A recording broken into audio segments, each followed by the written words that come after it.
Bonsoir et bienvenue sur les Pronos NFL, l'émission qui regroupe les meilleurs experts francophones de la planète. Ils sont tous dans l'équipe, mais on en a deux ce soir. Nous avons Yellow, notre expert multimédia. Et par multimédia, je veux dire qu'il est sur tous les médias. Bonsoir Yellow, tu officies sur quels médias cette rentrée déjà? Ah, fallait que tu me dises, j'aurais pris un parchemin ou un truc comme ça, mais non, notamment sur Touchdown Actu pour la NFL ou sur The Blue Pennon pour le college football, entre autres. Entre autres. Et nous avons notre expert européen. Il couvre surtout ce qui ne concerne pas la France. C'est l'ami Rémi. Bonsoir Rémi. Bonsoir, bonsoir. Et donc, la semaine dernière, c'était pas juste la loose pour tous les kickers de la NFL, c'était aussi notre première semaine. Et nous avons eu des choses intéressantes puisque nos experts se sont pas trop mal sortis. Sur nos 6 experts, nous avons 3, 9 et 16. Donc, Rémi Yellow ici présent et FMB qui est en train de fêter ça. Par contre, pour notre petite compète individuelle, des matchs de la semaine, Rémi a fait que 3 sur 5, Yellow a fait 4 sur 5 et FMB a fait 5 sur 5. Oh, Scooby a fait 5 sur 7 sur la semaine, mais un match sur 5. Et Olivier Rival, le vainqueur de la saison dernière, a fait un 7 sur 16 et un 0 sur 5. Je suis même pas sûr que ce soit déjà arrivé. Voilà. Et comme par hasard, il n'est pas là ce soir. Je dis ça, je dis rien. 3 matchs au menu ce soir. Indianapolis, Jacksonville, Minnesota, Philadelphia et Carolina contre les New York Giants. Et nous allons rentrer tout de suite dans le vif du sujet. Indianapolis contre Jacksonville. Tout d'abord, les pronostics des absents. Olivier. Non, c'est pas la bonne ligne. Hop, pardon. Olivier a pronostiqué les Colts. FMB a pronostiqué les Colts. Moi-même, j'ai pronostiqué les Colts. Et Scooby a pronostiqué les Jets. Yellow, Indianapolis, Jacksonville. Qu'est-ce que tu en penses? Écoute, j'en pense que de toute façon, la FC Sud va être une course d'escargot tout au long de cette saison. Donc forcément, les confrontations intra-division, et on l'a vu le week-end dernier avec le premier match nul de la saison NFL, on n'est pas au bout de nos peines ou de nos surprises en fonction du point de vue qu'on adopte.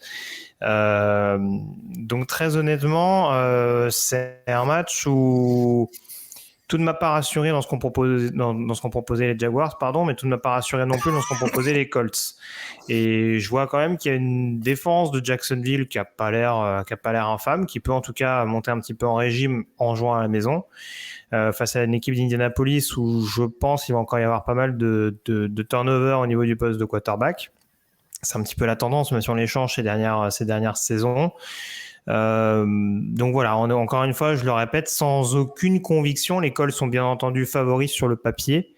Je perds pas la boule, mais je me dis que c'est typiquement le genre de rencontre qui peut tomber dans l'escarcelle des Jaguars pour lancer le début de l'ère Doug Peterson, ce qui sera pas dommageable en soi pour Indianapolis, puisque même s'ils n'ont pas encore de victoire cette saison, ça leur fera pas forcément une fiche de 0-2 à l'arrivée. Rémi? Ouais, je suis assez d'accord sur l'idée générale. C'est juste que je vais basculer vers les Colts qui, pour moi, me semble effectivement un peu mieux armés.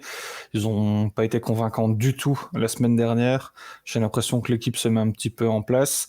En face, on a des Jags qui sont effectivement assez corrects défensivement, mais il y a quelques absences offensives où j'ai l'impression, notamment dans la ligne offensive, où parfois il y a des erreurs qui coûtent très très cher. J'ai l'impression que contre cette équipe des Colts, faudra pas faire la course derrière, et ça pourrait être le cas. On a vu la semaine dernière qu'ils ont quand même résisté, ils ont réussi à revenir dans un match un petit peu qui faisait peine à voir, faut bien le dire, dans une division qui fait peine à voir également. Donc je pense que si on avait pu miser un nul, j'aurais peut-être été le chercher. Mais voilà, je donne mon petit avantage au Colts simplement parce que j'ai l'impression que offensivement ça peut rouler un petit peu mieux et que l'un ou l'autre stop défensif qui pourrait venir de certaines errances de la ligne des Jags pourrait venir perturber un petit peu l'évolution des Jags, qui reste quand même une équipe qui pour moi fera une saison relativement correcte, mais sur celui-là je vois pas trop comment les Jags pourraient s'imposer. J'ai l'impression qu'on aura petit score, mais peut-être que le jeu au sol des Colts pourrait un petit peu annihiler totalement les chances des Jags. Pardon, j'allais dire un solide 13-10. Exactement, ouais, en étant généreux. 14-11 si c'est la folie. Mais... Merci beaucoup, messieurs. Notre second match du soir, il s'agit des Minnesota Vikings contre les Philadelphia Eagles. Dans cette rencontre, FMB a pronostiqué les Vikings, j'ai pronostiqué les Vikings, Olivier a pronostiqué les Vikings et Scooby a pronostiqué les Jets. Rémi, toi, tu pronostiques qui dans ce match? Moi, dans ce match, je vois les Vikings prendre le dessus. Mais c'est peut-être un de mes matchs coup de cœur de ce week-end. Ça va être très intéressant. Offensivement, on a deux équipes qui savent faire le boulot. On a vu la semaine dernière des Vikings plus que convaincants face aux Packers. Alors oui, Rodgers n'a plus d'armes à sa disposition comme il en a eu par le passé, mais ça reste quand même très impressionnant de le limiter à 0 touchdown la semaine dernière, une interception je pense. Et on a une attaque qui tourne plutôt bien avec un Justin Jefferson personnellement que je voyais un petit peu pas surcoté, mais j'ai l'impression qu'on en faisait énormément avec lui. Et pour finir, il a répondu sur le terrain et je pense qu'il peut sortir une énorme saison et c'est ce qu'il risque de faire. On aura un match-up avec éventuellement un Slay qui a été un peu en difficulté la semaine dernière. À voir ce qu'ils vont faire de ce côté-là. Il y aura 2-3 match-up très intéressants entre les receveurs des Vikings et les cornerbacks des Eagles. Là où pour moi il y a un petit point d'interrogation du côté des Vikings, c'est la défense de course. J'ai l'impression que c'est peut-être un peu léger par moment et que ça pourrait laisser de belles brèches à Miles Sanders qui a quand même pas été mauvais la semaine dernière et surtout à Hurts qui a prouvé plus d'une fois qu'il avait les capacités pour aller chercher un jeu au sol assez impressionnant. C'est vrai qu'il a été bien stoppé par les airs la semaine dernière, mais ils ont parfaitement compensé avec des stats vraiment impressionnantes au sol, que ce soit au niveau des running backs ou du quarterback. Donc à ce niveau-là, il faudra faire attention du côté des Vikings, mais il y aura du match-up intéressant parce que la défense des Vikings est solide, on a quelques noms assez sympas. Et on aura un duel, à mon avis, intéressant entre AJ Brown et Patrick Peterson qui pourrait nous réserver quelques belles surprises. Je vois un plus gros score que du côté de Jacksonville, étonnamment, mais malgré des défenses un peu plus solides. Mais je pense que l'attaque aérienne des Vikings sera suffisante pour remporter ce match, là où le jeu au sol des Eagles sera pas mal pour tuer un peu le chrono et avancer, mais je les vois mal tenir la cadence, tout simplement la cadence offensive de Minnesota. Et donc je donne mon avantage dans un match qui risque d'être spectaculaire, avec deux équipes qui vont, à mon avis, dépasser les 20 points, voire les 25 points. Et donc voilà, avantage Vikings. Qu'est-ce que t'en penses, toi, Yellow ? Bah écoute, moi personnellement je suis parti plutôt du côté des Eagles. Je te rejoins en effet sur le côté extrêmement spectaculaire, mais c'est vrai qu'on a vu, et ça nous a rappelé certaines séquences de la saison passée, que même si la défense des Eagles pouvait nous inquiéter sur pas mal de points, notamment sur le run-stop, et on sait que quand il faut jouer Dalvin Cook, voire Alexander Mattison, ça peut quand même être quelque chose d'un peu préjudiciable. Ils étaient quand même capables de répondre présent offensivement. Et c'est vrai qu'il y a une force de frappe qui est pas inintéressante, alors qu'à l'inverse, du côté de Minnesota, il y a des menaces connues.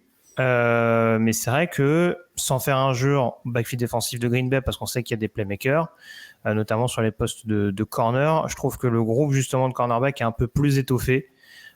Côté des Eagles, en tout cas, ils ont fait le nécessaire, notamment en signant James Bradbury pendant l'intersaison. Donc, ça leur donne vraiment un duo assez séduisant sur le papier pour pouvoir maîtriser. Alors, encore une fois, c'est un peu réducteur de réduire ça qu'à Jefferson, mais c'est vrai que là, pour le coup, contre les Packers, à partir du moment où Green Bay a trouvé aucune solution pour le stopper, ça a été un boulevard pendant toute la rencontre. Je ne sais pas si contre Philadelphie, ce sera aussi évident. Je suis très curieux de voir parce qu'encore une fois ils ont beaucoup souffert sur le run-stop contre Détroit, mais j'ai du mal à voir quand même des joueurs comme Fletcher Cox ou Javon Hargrave tâtonner 2 semaines de suite quand on connaît le talent des bonhommes. Et j'ai une grosse curiosité aussi sur peut-être l'implication un peu plus importante de Jordan Davis qu'on a vu sur un tiers des snaps la semaine dernière et qui sera peut-être un peu plus utilisé justement pour pour causer vraiment du grabuge sur cette ligne offensive des Vikings qui a globalement fait le boulot la semaine dernière contre Green Bay. Déjà une bonne défense, une bonne ligne offensive, un bon front seven globalement des Packers. Donc encore une fois, je pense que ça va être un match où on va se répondre du tac au tac. Mais c'est vrai qu'à ce petit jeu-là, je ne sais pas si c'est Minnesota qui en sortira grandi. Et c'est ça qui me fait un petit peu peur. Il y a des menaces offensives des deux côtés. Tout ne me rassure pas encore défensivement du côté de Minnesota malgré cette bonne première. Et voilà, c'est vraiment là-dessus où je me dis qu'en effet, sur un match à points, mon cœur, on dira, penchera un peu plus vers Philadelphie pour remporter la mise. Merci beaucoup, messieurs. Passons au dernier match de cette soirée. Il s'agit des Carolina Panthers contre les New York Giants. Dans ce match, FMB a pronostiqué les New York Giants, Rico a pronostiqué les New York Giants, Olivier Rival a pronostiqué les New York Giants et Scooby a pronostiqué les New York Jets. Rémi, toi, où se porte ton choix ? Je vais aller à contre-courant sur celui-ci. Soyons fous.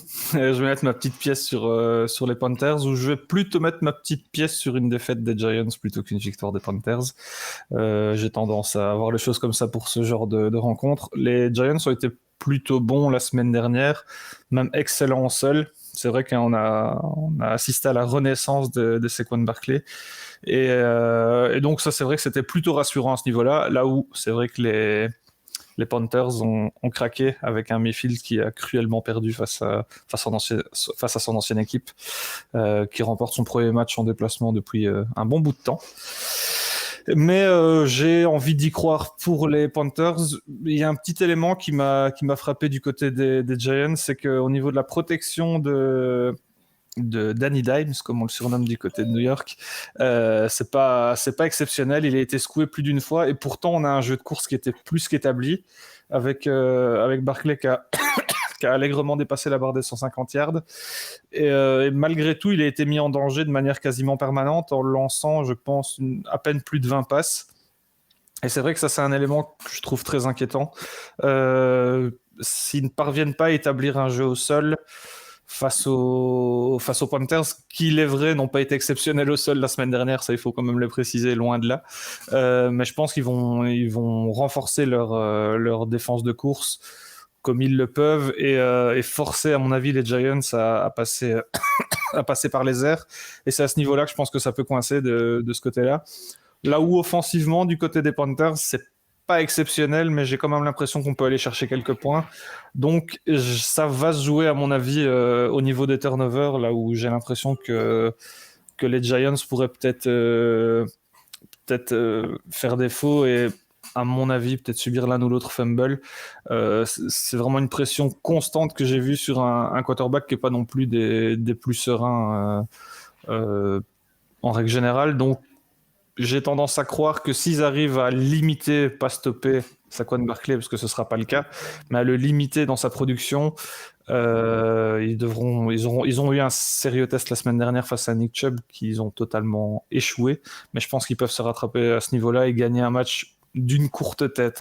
Je vois un match gagné de 3 petits points péniblement. Mais voilà, j'ai envie de croire en cette victoire, même si je sais que les Giants sont annoncés favoris. Guillaume ? Bah écoute, c'est un peu perturbant à pronostiquer comme match, parce que forcément le vainqueur sera celui dont le coureur est sorti le dernier sur civière. Mais voilà, blague à part, c'est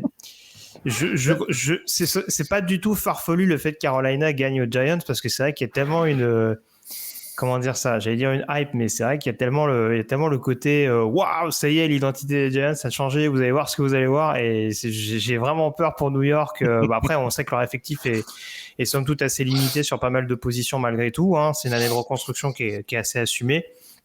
Et c'est vrai qu'on se dit que le soufflet peut très bien retomber dès ce week-end face à une équipe en effet de Carolina qui a des arguments à faire valoir, des bons receveurs, une défense qui progresse, en tout cas qui était somme toute assez honorable la saison dernière. Ikem Ekwonu a un peu souffert contre Myles Garrett. Bon, je ne sais pas si contre les Giants, il y a un comparatif à Garrett, même si on a vu que ces dernières années, le front seven n'était pas non plus hyper déshonorant. Mais moi, en tout cas, ce qui m'a amené à aller vers les Giants, en l'occurrence sur ce match-là, et Rémi commençait à en parler tout à l'heure, c'est aussi une question de run-stop. Alors, voilà, je l'ai dit en introduction sur le ton de l'humour, mais de toute façon, ça restera un paramètre indéniable parce qu'on voit malgré tout que les quarterbacks ont des capacités, mais sont aussi des machines à turnover. Peuvent concéder des fumbles très très fâcheux en fonction des périodes et redonner constamment le momentum à l'adversaire. Donc mine de rien, le jeu au sol va être important et c'est vrai que Carolina, je trouve, a anormalement souffert. Alors anormalement, oui et non, parce qu'on sait que Cleveland l'année dernière, ça tournait déjà très très bien au niveau du sol, mais en effet, si Saquon Barkley arrive à bien tourner de nouveau, ça peut être très compliqué pour les Panthers. Alors qu'à l'inverse, on a vu que les Giants, face à un joueur du calibre de Derrick Henry, ils ont quand même plutôt bien géré, hein, surtout qu'on rappelle qu'ils ont quand même cuté leur meilleur plaqueur de la saison dernière en toute fin de pré-saison. Donc honnêtement, voilà, je pense que ça aussi, Rémi le disait tout à l'heure, ça va pas se jouer à grand chose. Je vois clairement pas une équipe gagner avec 20-25 points d'écart. Je serais très très surpris si c'était le cas, en tout cas, à moins qu'il y ait vraiment un scénario, une blessure fâcheuse qui survienne. Mais voilà, ces deux équipes qui sont globalement dans le même mouchoir de poche encore à l'heure actuelle, en attendant qu'on puisse vraiment tirer des conclusions plus claires. Et voilà, et je donne quand même l'ascendant aux Giants, notamment par le biais de cette capacité, en tout cas, à être performant défensivement, notamment contre la course, et à être un peu plus convaincant dans les tranchées, parce qu'en effet, ils ont concédé 5 sacs contre Tennessee, mais je pense que ça vaut quand même un petit peu mieux. Les deux tackles n'ont pas démérité non plus, c'est plus sur l'intérieur, encore une fois, qu'on recherche des automatismes dans cette O-line des Giants. Donc voilà, c'est pas totalement ce qui m'inquiète avant de recevoir les Panthers ce week-end. Eh bien, écoute, merci beaucoup, Yellow. Messieurs, est-ce que vous voulez parler d'autre chose, d'un autre match, de quoi que ce soit, de vos familles Rien de particulier, Rico. Bon, tout va bien. Bon, bah écoute, Yellow, ravi de te voir de retour. J'ai pas eu l'occasion la semaine dernière. Bonne saison NFL. Là même en mieux. Et voilà, et puis on se dit la semaine prochaine pour encore plus de fun. Merci, messieurs. Bonne soirée. Bonne soirée à tous.